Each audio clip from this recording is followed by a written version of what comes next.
اچھا، رضاعت کا مطلب ہوتا ہے کہ دودھ پلانا، رضع. تو ایک تو آپ کو سب سے پہلے دودھ تو ظاہر ہے کہ آپ کی والدہ ماجدہ حضرت بی بی آمنہ نے پلایا. اس کے بعد آپ کو دوسرے نمبر پر دودھ جو ہے وہ ابو لہب کی اس لونڈی نے پلایا، جس کا ذکر میں نے گزشتہ سبق میں کیا تھا کہ سویبہ جو تھا وہ دوسرے ایک اور انہوں نے رضاعت کی. تیسری رضاعت آپ کی جو ہے وہ ام ایمن نے جو ساتھ تھی.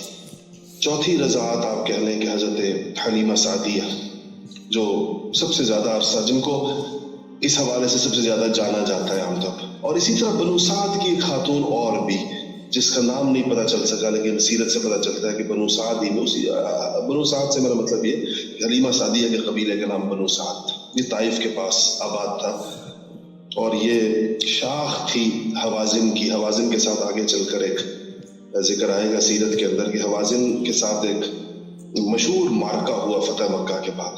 اس معرکے میں حلیمہ سعدیہ کی بیٹی جناب شیماء وہ تشریف لائی تھی حضور اکرم صلی اللہ علیہ وسلم کے پاس اپنے قبیلے کے لوگوں کی جان کی امان لے کر، اور اس چیز کا واسطہ دیا تھا کہ یہ جو لوگ ہیں، کہا کہ یا رسول اللہ یہ جو آج لوگ گرفتار ہوئے ہیں، جو عورتیں گرفتار ہوئی ہیں، جو مرد گرفتار ہوئے ہیں، یہ رضاعت کے اعتبار سے آپ کے رشتہ دار ہیں.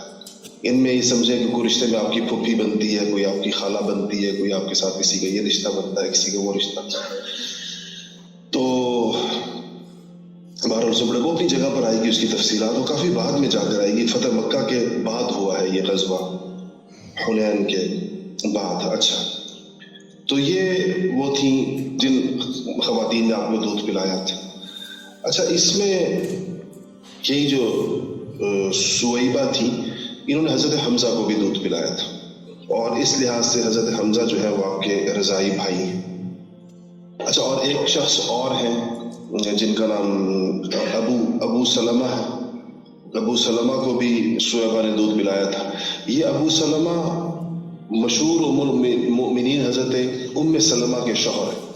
ابو سلمہ آپ کے ساتھ ان کا رشتہ بھی تھا. تو سویبہ نے ان کو بھی دودھ پلایا تھا. تو حضرت ام حبیبہ ام المؤمنین حضرت ام حبیبہ فرماتی ہیں کہ میں نے ایک دن حضور اکرم صلی اللہ علیہ وسلم سے پوچھا کہ یا رسول اللہ، میں نے سنا ہے کہ آپ ابو سلمہ کی بیٹی درہ سے نکاح کرنے لگے. تو آپ نے فرمایا کہ میں درہ سے کیسے نکاح کر سکتا ہوں، وہ تو میری بھتیجی ہے، اور میں نے اور اس کے باپ نے سویبہ کا دودھ پیا تھا.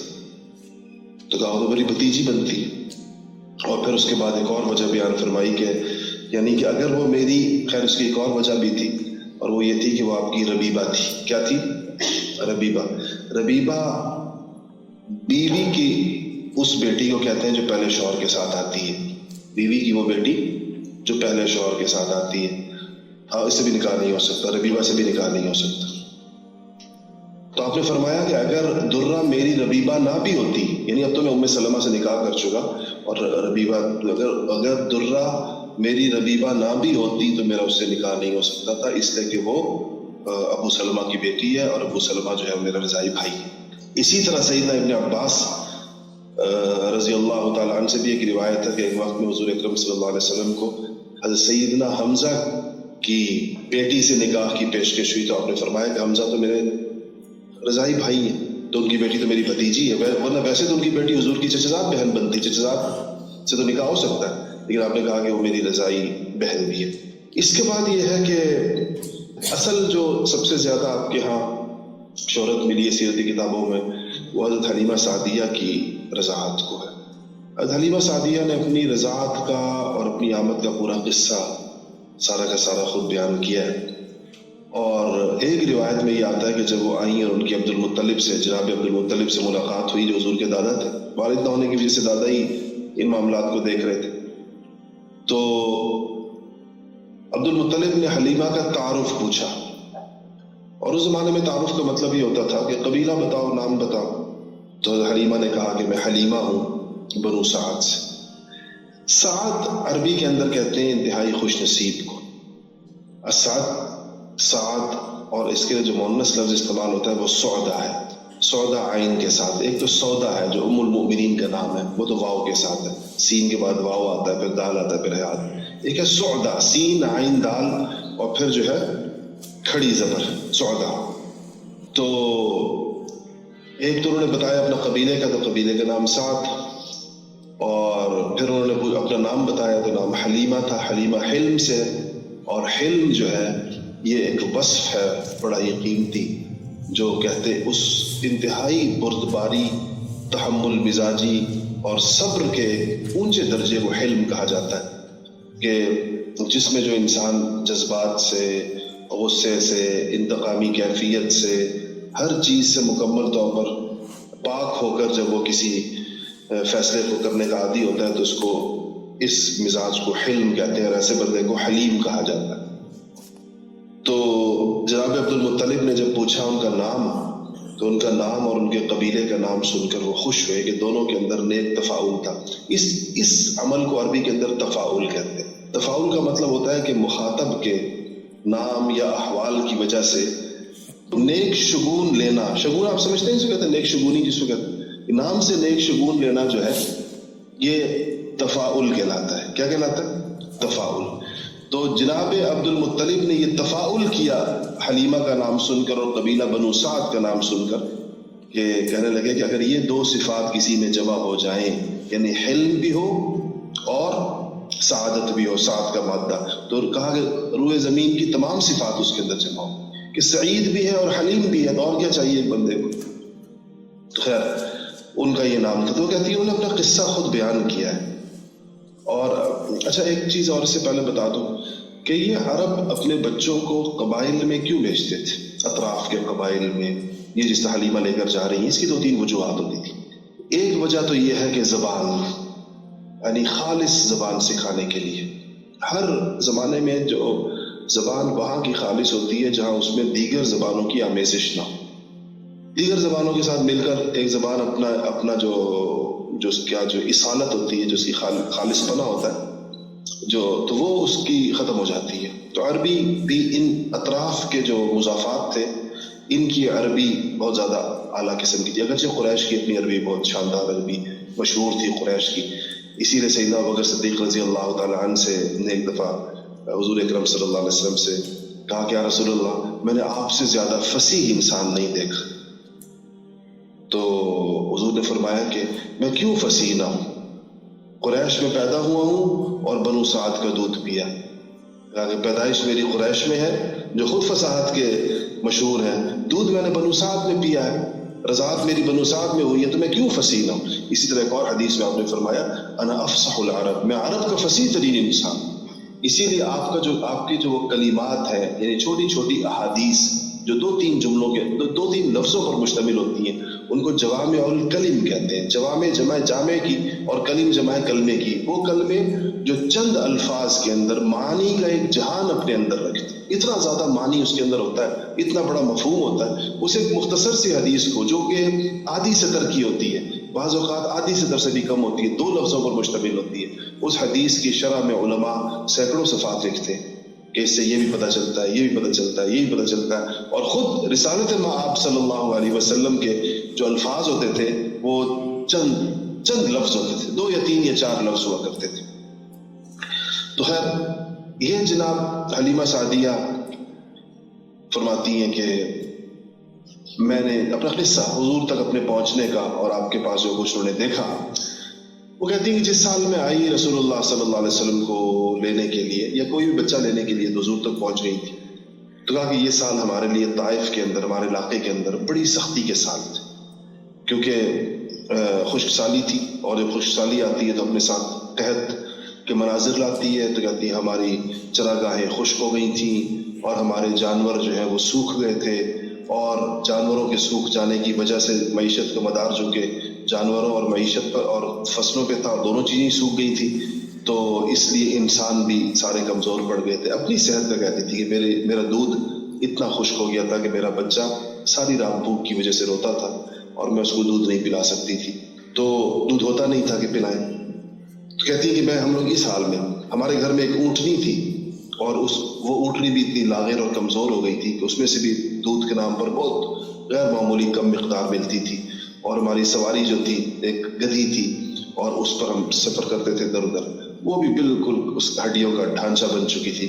اس حال کے اندر کہتی کہ ہم طائف سے کچھ عورتیں چلیں مکہ کی جانب تاکہ جا کے وہاں سے بچے لے کر آئیں رضاعت کے لیے اور ان کو لا کر یہاں پالیں گی. پھر وہ اس زمانے کا رواج تھا, یہ عورتیں بچے لے کر جاتی تھی, پال پوس کر 2 سال بعد 2.5 سال بعد واپس کرتی تھی.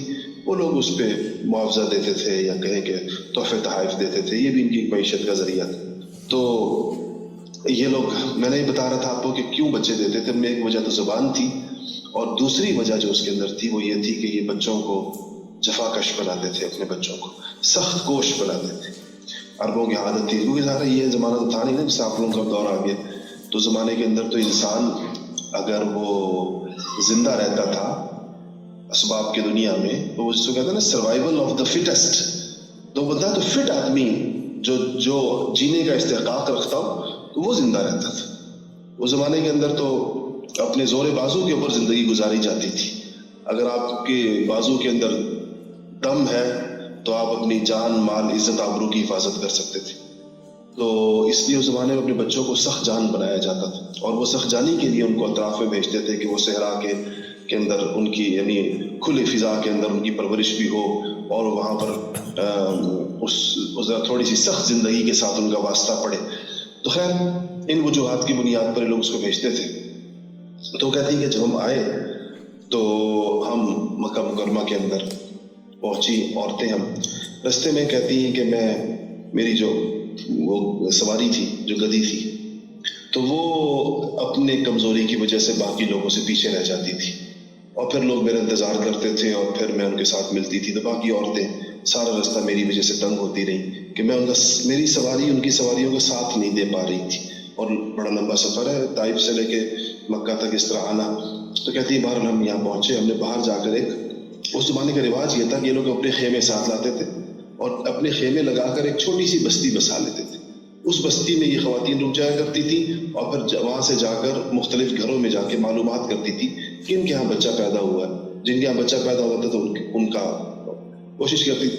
اچھا, ان خواتین کی جو پرائورٹی ہوتی تھی, ترجیح یہ ہوتی تھی کہ کوئی ایسا بچہ ملے جس کے ساتھ اسے گھر کی معیشت ذرا اتنی اچھی ہو کہ جب ہم اس بچے کو پال پوس کر واپس لائیں تو اس کا باپ ہمیں اچھی معقول رقم دے. تو ظاہر بات ہے کہ پھر وہ یتیم بچوں کو پسند نہیں کرتی تھی ایسی خواتین. کہتی یتیم بچوں کے لیے کوئی دینے والا نہیں ہوتا تھا عام طور پر زیادہ. تو یہ عورتیں گئیں, انہوں نے معلومات کر لی کہ مکہ میں یہ تو آتی تھی باقاعدگی کے ساتھ, ان کو پتا ہوتا تھا کہ نئے بچے کون سے پیدا ہوئے ہیں. تو جو بتایا گیا تو وہ ایک ایک گھر میں عورتیں جا رہی تھی. بی بی آمنہ کے بچے کا بھی لوگوں کو پتا چلا, ان عورتوں کو, تو آئیں, لیکن جب پتا چلا کہ اس بچے کا باپ نہیں ہے تو خاموشی سے نکل جاتی تھی. حتیٰ کہ خود حلیمہ بھی ایک چکر لگا کر چلی گئی, اور جب پتا چلا بچے کا باپ نہیں ہے تو انہوں نے کہا کہ میں نکل گئی, بات نہیں کی.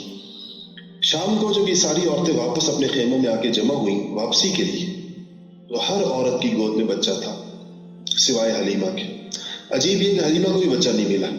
قیاس یہ ہے کہ حلیمہ کو بچہ نہ ملنے کی وجہ شاید ان کی اپنی صحت ہو, کیونکہ وہ اپنی صحتی کمزوری کا ذکر کرتی ہیں کہ میری صحت اتنی کمزور تھی کہ میں اپنے ایک بچے کو دودھ نہیں پلا پاتی تھی, وہ ساری رات بھوک کی وجہ سے روتا تھا. تو جب یہ منظر دیکھیں, مائیں تو دیکھتی ہیں جس طرح یہ لوگ دیکھ رہی تھی عورتیں کہ ہمیں ایسا بچہ ملے جس کی معاوضہ دینے والے لوگ اچھے ہوں, تو مائیں بھی دیکھتی ہوں گی نا کہ ایسی دایا ملے جس کے اندر اتنا دودھ تو ہو کہ اپنے بچے کو بھی پلائے گی, میرے بچے کو بھی پلائے گی, 2 بچوں کو پلا سکے, فیڈ کر سکے 2 بچوں کو. تو شاید اس وجہ سے حلیمہ کو نہیں ملا ہوگا بچہ. تو وہ رات کو آ گئی, ساری عورتیں آ گئی کہ ٹھیک ہے صبح جی چلنا ہے. تو حلیمہ نے اپنے شوہر سے مشورہ کیا, انہوں نے کہا کہ مجھے تو کوئی بچہ نہیں ملا, اور خالی ہاتھ واپس جاؤں, خالی گود واپس جاؤں, اس کی بجائے میں آمنہ کے یتیم کو نہ لے آؤں, نہ ہونے سے بہتر ہے کوئی نہ کوئی بچہ. تو ان کے شوہر نے کہا کہ تم لے آؤ, اللہ تعالیٰ تمہیں اسی میں برکت دے دے گا, اسی بچے میں. دیکھیں اللہ تعالیٰ کی شان دیکھیں, یہ نبی آخر الزماں ہے, اللہ تعالیٰ کے حبیب ہے, لیکن عالم دیکھیں کہ یعنی یہ عورتیں جو ہیں وہ اس یتیم بچے کو پالنے کے لیے بھی آسانی کے ساتھ آمادہ نہیں تھی. مجبوری کے عالم میں گویا کہ حلیمہ کو بچہ ملا. تو کہتے ہیں حلیمہ واپس آ گئی, حضرت آمنہ سے کہا کہ آپ دے دیں اپنا بچہ مجھے. تو بی بی آمنہ نے دے دیا. تو کہتی ہیں میں بچہ لے کر آ کر ادھر آ گئی جہاں پر ہم ٹھہرے ہوئے تھے, مکہ سے باہر جو اپنی بستی بنائی تھی. اور اب گویا کہ روانگی کے لیے تیاری تھی واپسی کے لیے. وہ کہتے ہیں کہ یہیں سے حالات بدلنا شروع ہوئے. میں جیسے یہاں بچہ لے کر آئی، پہلی تبدیلی یہ رونما ہوئی کہ میرے شوہر برتن لے کر اس اونٹنی کو دھونے کے لیے گئے، جس اونٹنی میں سے کھینچ کر بھی ہم تھوڑا سا دودھ نکالنے میں مشکل کامیاب ہوتے تھے. تو میرے شوہر جب گئے تو واپس آئے، دودھ دیکھا تو اونٹنی کے تھن دودھ سے ایسے لبریز ہیں کہ جس بڑے برتن کو وہ لے کر گئے تھے اپنے ساتھ، وہ دودھ سے لبالب بھرا ہوا لے کر واپس آئے. اور کہتی ادھر اونٹنی کا دودھ بھرا، ادھر کہتی میری چھاتیاں بھی دودھ سے ایسی بھر گئیں کہ میں نے پہلی دفعہ اپنے بچے کو بھی دودھ پیٹ بھر کے دودھ پلایا اور اس سے سکون کی نیند سویا، اور میں اس یتیم کو بھی میں نے دودھ پلایا جس کو میں لے کر آئی تھی. تو کہتی میرے شوہر نے جب اونٹنی کا دودھ دیکھا، پھر اپنے بچے کو پرسکون سوتے ہوئے دیکھا کہ اس نے بھی ماں کا دودھ پی کر وہ بھی سو رہا ہے، تو میرے شوہر نے مجھے کہا کہ حلیمہ لگتا ہے کہ تم کوئی بڑی ہی سعادت مند روح لے کر آئی ہو. یعنی اس بچے کی آمد کے ساتھ یہ ساری کی ساری چیزیں بدلنا شروع ہو گئی ہمارے گھر کی. کہتی ہم نے واپسی کا سفر شروع کیا. کہتی میری اسی لاغر سواری کے اندر ایسی زبردست قوت پیدا ہوئی کہ وہ سب سے آگے بھاگ رہی، عورتیں پیچھے رہ جاتی. تو عورتیں مجھ سے کہنے لگی کہ حلیمہ تم نے مکہ میں سواری بدل لی، دوسری لے لی. مطلب یہ تھا کہ شاید اس نے بڑا تنگ کیا تو وہاں بیچ لی ہوگی اور لے لی ہوگی. تو میں کہا نہیں، سواری وہی ہے، وہی سواری ہے میری جاتے ہوئے تھی. تو اصل تو کیا بدلا تھا؟ سوار بدلا تھا نا. تو کہتی ہے سواری تو وہی تھی. تو خیر کہتی ہے ہم وہاں سے پہنچے اسی طریقے کے ساتھ طائف اپنے گھر. یہاں یہ جو 2-2.5 سال پہلے مدت میں جو حلیمہ کے گزرے ہیں، اس کے بارے میں وہ کچھ باتیں بتاتی ہیں. ایک تو حلیمہ نے کہتی کہ پھر یہ برکتوں کا سفر یہاں بھی آگے جاری رہا. کہتی خوش سالی تو تھی جس ہم لوگ چاہتے ہوئے خوش سالی تھی، واپس نہیں، چند دنوں میں ہی گئے اور آئے. خوش سالی ویسی تھی. خوش سالی کی وجہ سے کہتی کہ ہمارے بچے جو ہیں، ہمارے جانور جو ہیں، وہ چرائے تو جاتے تھے لیکن خالی پیٹ جاتے تھے، خالی پیٹ واپس آتے تھے. البتہ جب سے یہ بچہ ہمارے گھر کے اندر آیا تو کہتی کہ میرے بچے جانور لے کر جاتے تھے چرانے کے لیے، تو واپس میرے جانور بھرے ہوئے پیٹوں کے ساتھ آتے، باقی لوگ خالی پیٹ آتے تھے جیسے. تو کہتے میرے محلے کی عورتیں اپنے بچوں کو کوستی تھی کہ تم لوگ اپنے جانور وہاں کیوں نہیں چراتے جہاں پر حلیمہ کے جانور چرتے ہیں، جہاں حلیمہ کے بچے چراتے ہیں. وہ بچے بیچارے بہت کہتے تھے کہ ہم ایک ہی جگہ چراتے ہیں، لیکن لوگوں کو یہ وجہ نہیں سمجھ میں آتی تھی کہ ان کے جانور کے پیٹ کیوں بھرے ہوئے ہوتے ہیں، ہمارے کیوں خالی. یہ برکتیں حلیمہ ہر چیز میں دیکھ رہی تھی اپنے گھر کے اندر، اور اتنی سمجھداری ان کی اور ان کے شوہر کی ضرور تھی کہ وہ ان برکتوں کی وجہ اس یتیم بچے کو سمجھ رہے تھے. اس کے آنے کی وجہ سے سارے کے سارے حالات جو ہیں ہمارے تبدیل ہوئے. تو کہتی ہیں کہ ایک تو یہ حلیمہ نے دیکھا وہاں پر، اور آپ کی تو وہ وقت گزر گیا جو رضاعت کا وقت ہوتا ہے، اور وہ ساری عورتیں جو ساتھ آئی تھی، جو بچے لائی تھی، تو انہوں نے کہا کہ بچے جا کے واپس کر لیں مکہ والوں کے. تو حلیمہ کہتی ہے کہ مجھے دل نہیں چاہ رہا تھا اس بچے کو بھیجنے کا، واپس کرنے کا، کیونکہ اس بچے نے تو ہمارے حالات بدل دیے مکمل طور پر. تو میں چلی گئی ان عورتوں کے ساتھ. ظاہر ہے کہ میں نے آمنہ کو جا کے جواب دینا تھا، بی بی آمنہ کو، لیکن وہاں جا کر میں نے بی بی آمنہ کو اس بات پر قائل کر لیا اس بچے کو میرے ساتھ دوبارہ بھیج دیں اور میں اس کے تھوڑی سی پالوں گی پوسوں گی مزید. دیکھے کہتی میں نے کہا دیکھیں آپ اس کی صحت دیکھیں، 2 سال کا بچہ، 2.5 سال کا، 2.5 سال میں جو واپسی ہوئی ہے، تو یہ بچہ اس عمر کے بچوں سے زیادہ اچھی صحت کا حامل ہے. اور مطلب وہ یہ ظاہر کر رہی تھی گویا کہ میری محنت ہے اس پر، تو آپ تھوڑے عرصہ مزید میرے پاس چھوڑ دیں تو میں مزید اس کو پال پوس کر آپ کے پاس لے آؤں گی. تو بی بی آمنہ کو انہوں نے قائل کر لیا، واپس لے آئی. باقی عورتیں اپنے بچے دے آئیں، جو معاوضہ لینا ہوتا تھا وہ لے آئیں، اور حلیمہ بچہ واپس لے. اچھا بچہ تو لے آئی، اور ان کہتی ہیں اس کی ایک اور وجہ بھی حضرت حلیمہ بیان کرتی، کہتی سب میری باتوں کی وجہ سے نہیں آمنہ نے مجھے بچہ دے دیا. کہتی ان دنوں مکہ کے اندر وبا پھیلی ہوئی تھی، وہ وبا نہیں مرض جو آئے ہوئے ہوتے جیسے. تو کہتی میں نے آمنہ کو تھوڑا ڈرایا، میں نے کہا کہ وبا پھیلی ہوئی ہے، بچے کو نہ لگ جائے، آپ کا ایک ہی بیٹا ہے، اس کو میرے ساتھ بھیج دیں واپس. طائف کی فضا بالکل صاف ہے، ہر قسم کی وبا سے پاک ہے، تو وہاں پر یہ میں تو اس چیز سے پھر بی بی آمنہ مزید ڈر گئی. انہوں نے کہا ٹھیک ہے لے جاؤ مکہ سے، ایسا نہ ہو کہ باقی وبا تو آئی بھی. اور اس زمانے کے وبائی امراض کے اندر پورے گاؤں اٹھ جایا کرتے تھے، پورے کے پورے گاؤں صاف ہو جایا کرتے تھے. تو خیر ان کو لے آئی. اب یہ بچہ اتنا ہو گیا چند مہینوں کے اندر کہ چلنا پھرنا شروع کر دیا، اور